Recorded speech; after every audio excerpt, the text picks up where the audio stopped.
अरे कहिया घर अइबा पिया याद बढ़िया बता झुमका बोला बता झुलनियो बोला बता झुमका बोला बता झुलनियो बोला बता।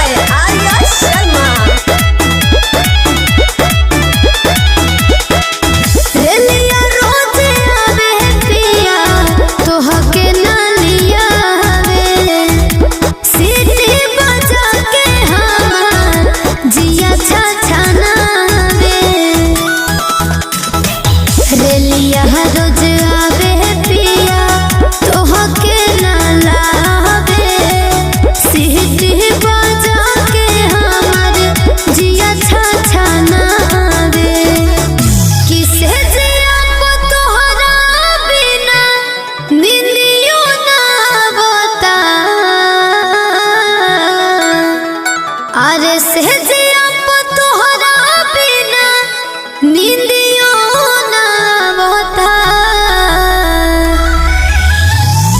झुमका बोला बता झुलनियो बोला बता झुमका बोला बता झुलनियो बोला बता।